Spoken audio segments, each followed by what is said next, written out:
মানে গাছ প্রত্যেকটাতে ফল আছে এবং মন ভরা ফল আছে। এবার এই বাগানের 70% পেঁপে বিক্রি, 30% ছবি দেখে আপনার মন ভরে যাচ্ছে একদম। তাহলে যেটা দেখা যাচ্ছে ভিডিওতে যে লাইন টু লাইন সেগুলো তো এডিট ফেডিট নাই, না না না, ডাইরেক্ট অরিজিনাল তো একদম। ঠিক আছে। আপনি কোথা থেকে আসছেন বললেন? বুকিং করতে আসছেন? হ্যাঁ, আমি অলরেডি বুকিং করে নিয়েছি। বুকিং আপনার তো বুকিং হয়ে গেছে না? হ্যাঁ, আপনার নাম বলেন। আমার নাম শরৎ টুডু, আমি বাংলা থেকে এসেছি। ঠিক আছে, এবার আপনি তো বুকিং করবেন। আমি বুকিং করতে এবার আপনাকে তো ডাকা হয়েছে বাগান দেখার জন্য। বাগান দেখে বুকিংটা করব। হ্যাঁ, এবার যখন আপনাকে যে বলা হয়েছিল যে পুরুষ গাছ বা প্রত্যেক গাছে ফল, এবার এই বাগানে তো 3 ভাগ ফল বিক্রি হয়ে গেছে। এখন যে 1 ভাগে কি মনে হচ্ছে লস হতে পারে পেঁপে চাষে? এই পেঁপে চাষ করলে কোনোদিন লস হবে না, যেভাবে এই যে গাছে দেখা যাচ্ছে। হ্যাঁ, এটা 70% চলে গেছে বাজারে, এখন 30% আপনার মন ভরে যাচ্ছে। কিন্তু সবথেকে পেঁপে চাষের হচ্ছে পুরুষ গাছ আছে কি? না, পুরুষ গাছ নাই, একটা লাগানো আছে। ওটা দেশি, ওটাকে বাগানে পরাগায়নের জন্য রাখা হয়েছে। ওটা পরাগায়নের রাখার জন্য, কিন্তু প্রত্যেকটা লাইন একই আছে সেটিং, একই রকম ফল আছে, কোনো পুরুষ গাছ নাই। দেখেই মন ভরে যাচ্ছে। আপনার নাম? আমার নাম রাজেশ সিংহ, আমি হরিশ্চন্দ্রপুর, আগ্রা হরিশ্চন্দ্রপুর থেকে এসেছি, মালদা জেলা, ব্লক হরিপুর। আপনার তো লাগানো হয়ে গেছে? আমার লাগা হয়ে গেছে, কিছু শর্ট পড়ছে, কিছু শর্ট পড়েছে, ওই জন্য আমি এসেছিলাম। দাদা বললো যে বাগানটা, হ্যাঁ বাগানটা একটু দেখলে। আমার এই স্কুলের পাশে বাগান ভিজিটের ব্যাপার আছে, একটু আমি এবার ভাবলাম আমি একটু দেখে থেকে আসি কেমন লাগবে বাগান লাগানো আছে। তারপরে একটু এখন তো যেটা আপনার তো ভিডিও দেখে চারা লাগাইছেন, এবার অরিজিনাল দেখে তো বিশ্বাস হচ্ছে যে আমারও এরকম হবে, ভালো পরিচর্যা করলে আমারও হবে। আমারও যে ভিডিও দেখে যে অন্ধকারে কিনলাম সেটা অরিজিনাল আছে। অরিজিনাল আছে। আপনি আসেন। নমস্কার, আমি অলোক মণ্ডল বলছি। আমি মালদা জেলার চাঁচল থানা থেকে, শামসির পাশ থেকে এসেছি। আমি দেখে খুব অবাক। আমি অনেকদিন খুঁজছিলাম যে বিকল্প চাষ কি একটা হতে পারে, তো বর্তমানে পেঁপেটাই দেখছি। আমি বুকিং করতে এসেছি।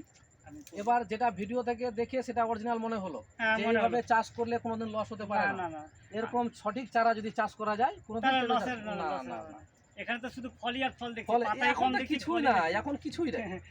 30% মানে এটাকে বলে ঝাড়া ঝোড়া, মানে একটা অবাক, ঝাড়া ঝোড়া। হ্যাঁ, এটা মানে ঝাড়া। এভাবে যে হতে পারে পেঁপে চাষ আমি কখনো না, ভাবতে মানে পারিনি। শুনেন, বড় বড় জায়গা থেকে পেঁপে চাষ অনেকজনে করছে কিন্তু সাফল্য মেলেনি। না, হয়নি। আমাদের অনেকজনই করেছে চেষ্টা, কিন্তু এভাবে সাফল্য মেলেনি। কেন মেলেনি? একজনও করতে পারেনি, একজনও সাকসেস হতে পারে না, ওই জন্য পেঁপে চাষের মধ্যে মানুষের মধ্যে একটা ভয় ঢুকে গেছে, না, আতঙ্ক, লস। সব হবে কিন্তু পেঁপে হবে না। না। মানে সব চাষ হবে, পেঁপে হবে না, এরকম আমাদের দিকে একটা আর আমিও টার্গেট রাখছি 26-এর মধ্যে পশ্চিমবাংলার সব জেলাতে বাগান তৈরি করব, যার জন্যই আমার সব জায়গায় হবে চারা লাগবে সঠিক। হ্যাঁ। আপনি বড় নার্সারিতে নিচ্ছেন কিন্তু চারাটা তো আর সঠিক মানে বড় জাতের নয়, যার জন্যই হয়নি কিন্তু পেঁপে সব জায়গাতেই হবে। দাদা আপনি আসেন। আমি সায়ন সরকার, আমি শামসি থেকে এসেছি।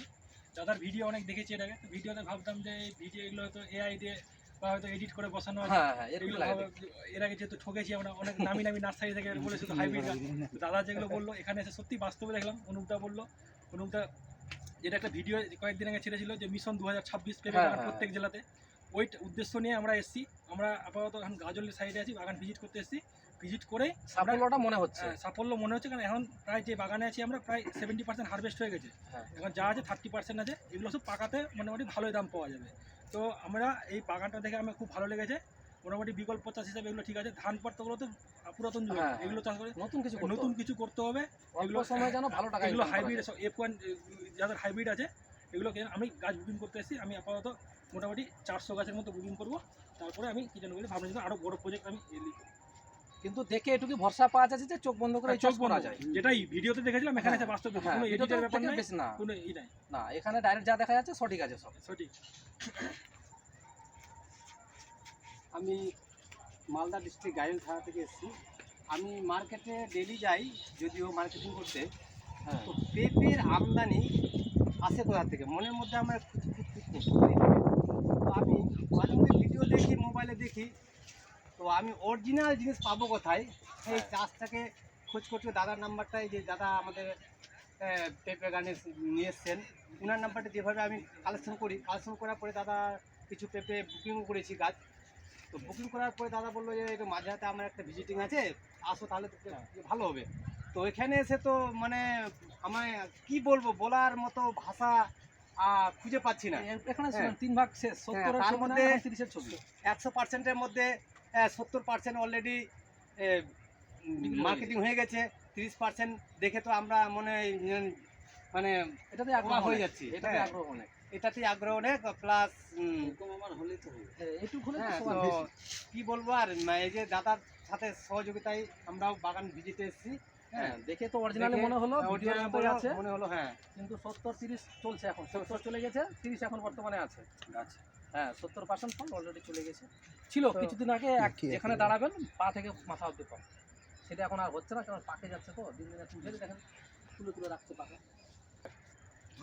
মালদা জেলা থেকে এসেছি, গাজল থানা বাড়ি।